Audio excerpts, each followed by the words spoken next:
everyone, welcome to our last episode of SNEED-CAST Industry Update for 2023, the series that keeps you updated with our ever-changing industry. For those of you that have been watching this series for a while now, you know how this goes, but for those of you that are new, welcome.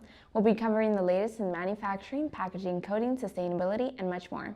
I'm your host, Alexa, and today we'll be discussing topics ranging from Tyson opening a new food production facility, to the brewing industry dealing with aluminum tariffs, to floating farms and tackling food security, and finally combating waste through newly implemented state food recycling programs. Congratulations to Tyson Foods for opening their new food production facility in Danville, Virginia.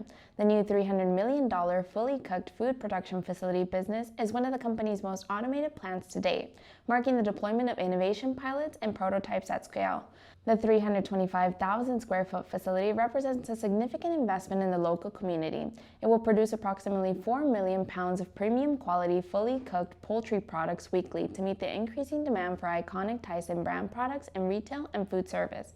The new facility has created nearly 400 new jobs for the southeastern Virginia region, and according to Don King, the president and CEO of Tyson Foods, Danville represents a significant commitment to the region. This plan is also a significant step toward our ongoing goal of operational excellence by investing in innovative technology and automation. This facility delivers on our commitment to ensuring best-in-class service for our customers and accelerating our long-term growth.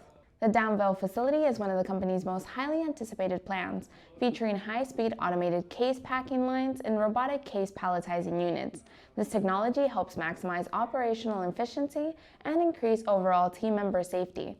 Some new equipment includes metal detection, X-ray, and vision grading to ensure consumers receive high-quality products. The new facility is also Tyson's first at-scale integration of wearable armband devices to improve worker health, safety, and productivity. The award-winning solutions for every frontline team member integrate technology featuring sensors that relay environmental data to safety managers to better identify risk exposure. According to Wes Morris, the group president of Poultry at Tyson Foods, the Danville plant incorporates the latest technology that brings real-time intelligence to our processes, products, and workplace experience for team members. The growth doesn't stop there.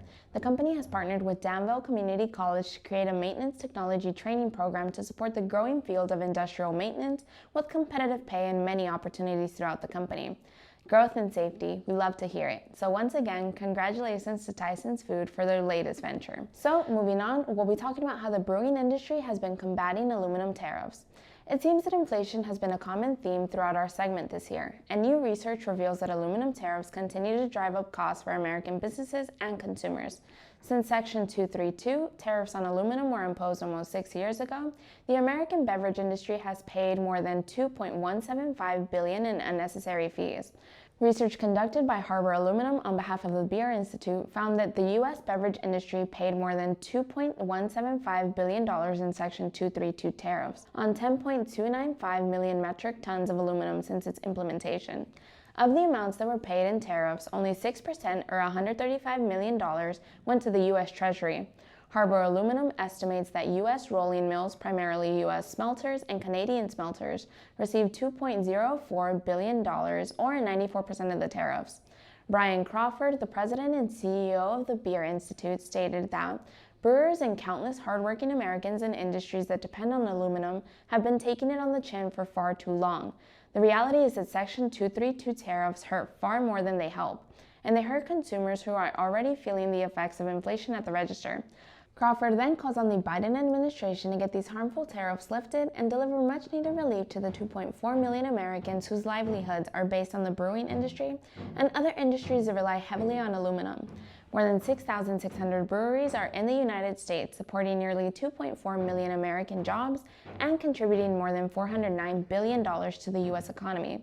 Brewers and beverage producers of all sizes pay a higher price for aluminum because rolling mills and smelters include tariffs in their prices, regardless of whether the metal is subject to Section 232 tariffs. Imported primary aluminum and canned sheet are critical to the U.S. beer industry since more than 74% of all beer produced in the U.S. is packaged in aluminum cans and bottles. In 2020, brewers bought more than 41 billion aluminum cans and bottles, making aluminum the single most significant input cost in American beer manufacturing. Lastly, the Beer Institute recently launched MidwestPremiumExposed.org to educate consumers and lawmakers about the Midwest Premium, better known as MWP. The MWP is an obscure pricing system that allows aluminum producers to charge end users a tariff on non-tariffed metal. By shining a light on the MWP and bringing transparency to the market, competition will return and deliver relief for brewers and countless other industries hurt by inflated aluminum prices. Let's cross our fingers that we'll catch a break soon and that the upcoming year will bring some relief to the soaring inflation we face this year. It seems that floating farms are making a comeback, and no, surprisingly, it's not in Mexico this time, but rather in the Netherlands. These floating farms have been up and running since 2019 and are considered to be the world's first floating farms, which isn't entirely factual, seeing as though efforts to put agriculture on or in the water are as old as the Aztecs, who built their artificial islets to grow food. However, it's an idea that's getting new attention as a way of tackling both food security and the challenges of climate change. While floating farms like the ones found in the Netherlands are quite intricate, that doesn't always have to be the case. Take the floating farms of India and Bangladesh as an example. Non-government organizations are reviving the traditional practice of creating floating rafts that can keep seedlings above monsoon floodwaters, prone to drowning crops. India isn't the only body reviving these floating farms. The South Asian Forum for Environment has made some technological improvements to their climate-resilient floating farms. Their bamboo rafts are built larger and heavier to better withstand storms. Then plastic coverings and shade nets are used to protect fragile plants.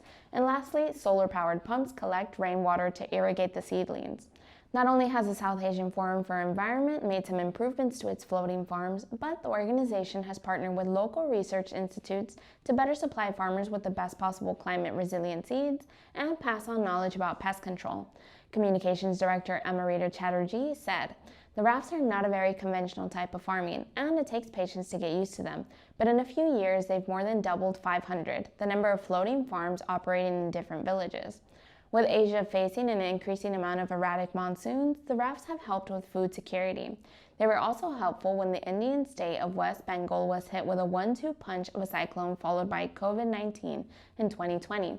Professor Craig Jenkins, an academic professor of sociology at Ohio State University, said that the floating farms will clearly be scalable in the coming decades in Southeast Asia, but educating about the technology may be a hurdle to its adoption in some places. Jake Boswell, an associate professor of landscape architecture at Ohio State University, said the success of floating farms will vary by region. While much of the world's population lives in coastal areas, only a subset of those communities farm in flood or storm-prone areas. Daniel Petrovic, a PhD candidate at the University of Amsterdam who has studied scaling of several climate interventions, including those in the agriculture sector, said, "Factors like what is the local diet, what do people eat, is this feeding into that, what kind of stakeholders benefit from it, is it that it helps alleviate food poverty in a city, or is it just some kind of gimmick from, let's say, a corporation just looking for a return on investment?" Whatever the case may be, it's essential to create a sustainable farming system that is climate adaptive. With that being said, we're sure to see even more floating farms like the ones in the Netherlands and Asia. We're down to our last story in the segment. This time we're talking about donating food. Sean Rafferty, manager for ShopRite of Elmsford Greenberg, reflects on the significant shift in the grocery business. Previously, unsold items were discarded, but now businesses participate in a statewide program to donate edible food and recycle remaining scraps. Rafferty, with 40 years of industry experience, highlights the positive impact of evolving programs helping combat food insecurities. New York, among other states, addresses concerns about food waste occupying landfill space and contributing to global warming. The methane released by dumped meat, vegetables, and dairy in landfills is a major environmental issue. Globally, 1/3 of food is wasted, while the U.S. faces an even higher rate of 40%. The financial and environmental costs are substantial, with $218 billion spent annually on growing and producing wasted food. Emily Broad-Leib, Harvard University law professor, underscores the shocking impact of food waste, causing 8% to 10% of global greenhouse gas emissions. She highlights that 20% of U.S. water is used to grow food that is eventually discarded, emphasizing the direct transfer of water resources to landfills. In 2015, the U.S. set a goal to reduce food waste by 50% by 2030. This prompted state-led initiatives and smaller nonprofit efforts. 10 states and the District of Columbia have passed legislation to reduce, compost, or donate waste. All 50 states protect donors from legal liabilities related to food donations. California and Vermont innovate with programs converting food waste into compost or energy. Connecticut mandates food waste recycling for businesses, and Maryland incentivizes farmers with tax credits for food donations. States like Rhode Island and Massachusetts join New York in implementing systems to facilitate food donations, increasing contributions to food banks, and reducing landfill-bound waste. New York's program, in its second year, has redistributed 5 million pounds of food, equivalent to 4 million meals, through Feeding New York State. The initiative supports 10 regional food banks with plans to double the impact next year. Diverse contributors, including colleges, prisons, amusement parks, and sporting events, are required to participate in food donation. Westchester County employs 8 refrigerated trucks for perishable food pickups. Feeding Westchester, operating since 2014, witnesses increased participation since the donation's law enforcement last year. The collected food benefits nearly 300 programs and partners throughout the county, including a mobile food pantry and the Carver Center, aiding families and children.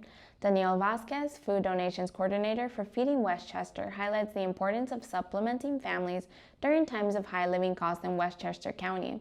Testimonials like that of Betsy Quiroga underscores the significance of food donations, especially for those relying on Social Security and facing increased costs due to the pandemic. Despite New York's success, advocates express concerns about meeting the 2030 goal and call for a coordinated national effort. Emily Broad-Lieb emphasizes the lack of a clear roadmap and the need for a more substantial USDA presence. Catherine Bender, University Delaware assistant professor, raises concerns that donation programs might shift the burden from businesses to nonprofits, potentially straining food distribution capacities. The grocery industry's evolution toward food donation programs driven by state initiatives is addressing both environmental concerns and food insecurity. The global and U.S. food waste scenario, coupled with state-driven innovations, underscores the importance of coordinated efforts. New York's successful program showcases the potential impact, but challenges remain in meeting the ambitious 2030 goal, emphasizing the need for a comprehensive national strategy to combat food waste. Our last episode of SNEED-CAST Industry Update this year is sponsored by our latest innovation, SNEED-CAST capping machines. Revolutionize your bottling process by eliminating manual challenges. Our machines efficiently sort, place, and tighten caps, boosting productivity. With a sealing capacity of 20 to 60 bottles per minute, of course this is model dependent, they outperform traditional methods, ensuring error-free bottling. Versatile and adaptable, SNEED-CAST capping machines accommodate various bottle types. Experience the future of bottling with customizable features, height adjustment, and high-quality components. Don't forget to take advantage of our financing deal for your chance to save up to $595. It's only valid until the end of the year, so if there were a time to keep packaging simple, it'd be now. Like always, guys, thank you to everyone who tuned into Industry Update this year, and we'll see you next year. Stay tuned for our next episode of SNEED-CAST Industry Update, and make sure to like, comment, subscribe, and hit that notification bell down below to stay up to date with all of our great content. Also, let us know what topics you'd like to see us talk about here on the show. We look forward to hearing from you all. Bye, guys.